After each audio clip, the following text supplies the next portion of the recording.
Kia ora whānau. I'm here at the Tūranga Waiwai Kingitanga Reserve and I thought I would share some of the things that have been happening this week. In this podcast we'll probably discuss kotahitanga in action and mana motuhake, but who knows, we might do other things as well. I want to mihi to Ngaitahu. They hosted Puunuiotoka, which was an opportunity to honour the aspirations of Kingi Tuheitia when he sent a challenge to the three winds to join together so that the four winds can speak. And what that meant is that after Tūranga Waiwai, we were up down at Rātana, up at Waitangi, a hui at Omahu and Kahununu, and then down in Te Waipounamu. Ngaitahu were very clear. They wanted to have a conversation around this proposition. If we were economically sovereign, could we find ways to be able to work more collaboratively, to be able to do things for ourselves, for the betterment of our whānau, our hapu and our iwi, but also across iwi as well.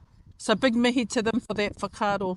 Such a big group, it's always difficult to host the kind of conversation that will generate not only new, fresh thinking, but also help people to identify and isolate what are the things that they see as necessary and important for this time. But one of the things that I do appreciate is that they invited some of their friends from BC, Canada, their First Nation friends who shared experiences about what they were doing in their own tribal territories. There were three take-home points. One, that it is possible to have a tax and finance system on your own whenua, to be able to pay for the infrastructure, the placemaking, the community development that is important. Two, that intellectual collaborations between tribal Indigenous peoples will help to build the types of knowledge and experience that can be transferred for each other's benefit. And three, we need to go back to a whole of ecosystem approach, because economics, Indigenous economics, is not about dollars and cents. It's about the holistic contribution that we can make to the well-being of our whānau, our hapu, our iwi, our marae and our communities. So those are the take-home points.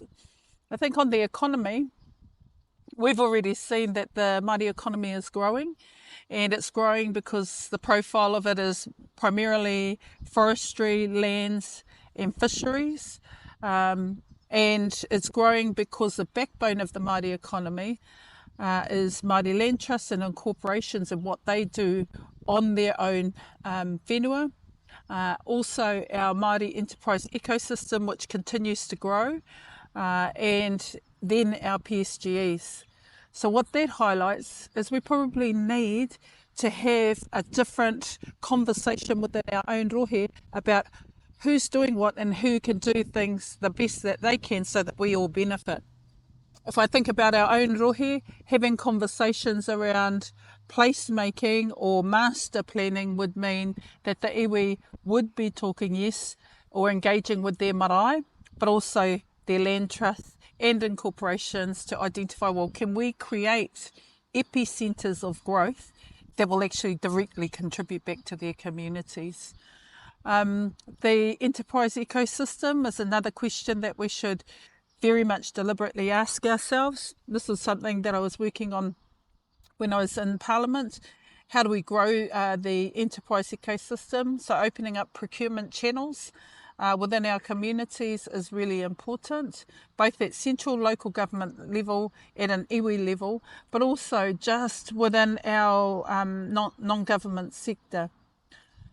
The last thing I would say in terms of thinking is how do we support whānau to be enterprising. Now, I'm here on a Saturday in Ngarawahia, my own community, and one of the things I always admire is Saturday markets. Whānau bring what they can make and they sell it or barter within our own community.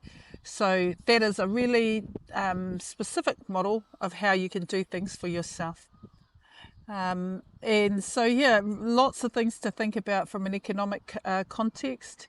In terms of I just want to move to language, culture and identity.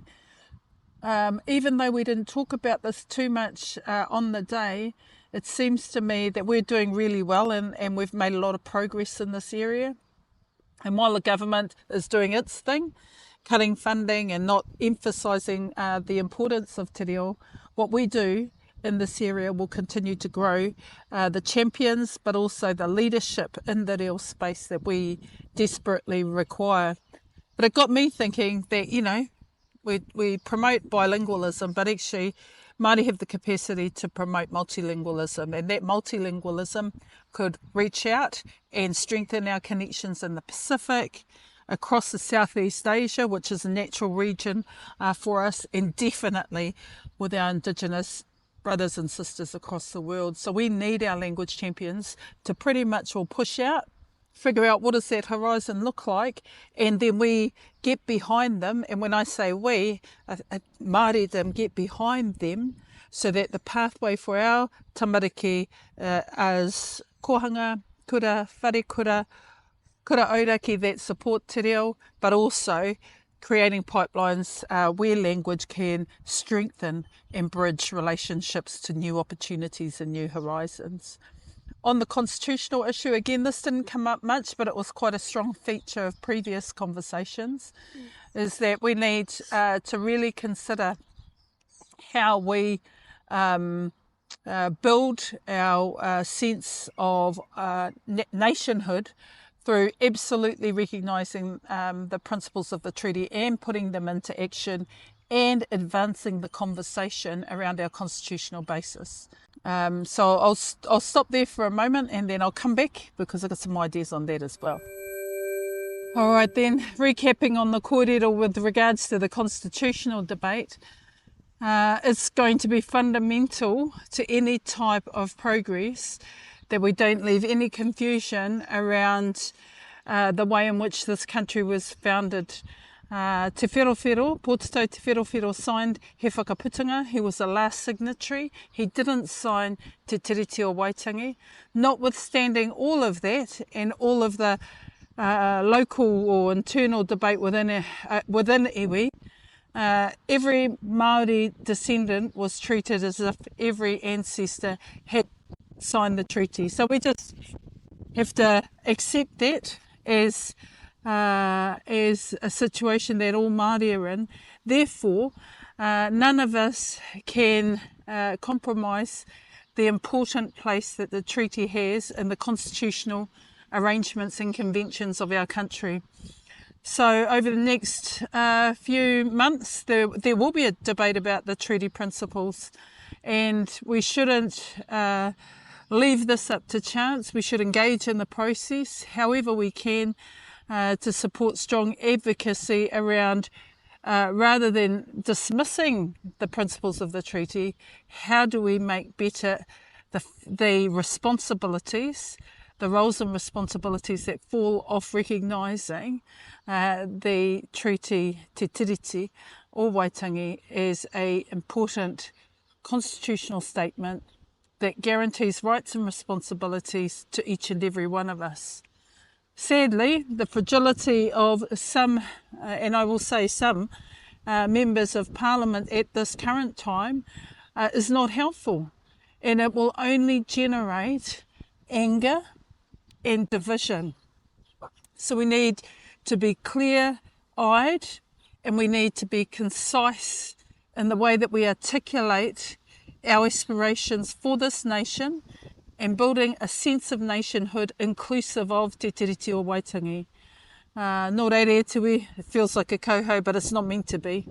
I thought that Tā Tipene, when he closed off Puunuiotoka at Tuahiwi Marae, amongst all of us, he said that we needed a serious investigation of the principles of the Treaty of Waitangi, and we need to continue to encourage further thinking into this space. And in my mind, the way that I heard that, for now and future generations, don't leave it up to chance. So, yeah, those are my reflections on the hui down at Te Waipounamu. I know that there's a lot to share amongst iwi. We probably have to get into the mindset of really challenging our own ways of practice and ask ourselves, are we operating in the best way that we can? Again, the economy is not just about dollars and cents, it's about people, it's about the taiao, it's about the past, present and the future, it's about housing, health, the whole thing. So we can't think that the things that we're currently doing are going to build this towards this journey that we're on, which is living mana mo te hake. Because if we were living mana mo te hake, the tribe doesn't have all the answers, just like the government doesn't have all the answers. And if the answers sit within our whānau and our communities, we need more connected communities, more connected whānau to who they are, their cultural identity, their language, their whakapapa, their whenua. So all of these things we know, we talk about, but how do we give modern expression to the way that we organise the fabric of our infrastructure to be able to support that? And I think, you know, we, again, if I just look within our own iwi, I'm sure there's lots of answers if we revisit why we're currently doing the things that we're doing. Does it build a sense of mana mo te hake? If not, where do we need to move to? Just very simple, keep it that simple.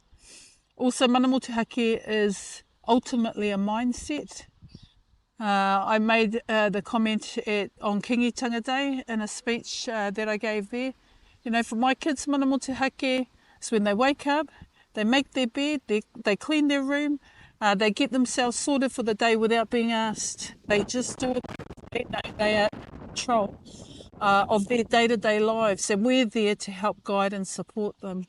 Mana mo te hake is not about giving my kids money or anything like that. It's asking them, well, you know, what are you going to do with it?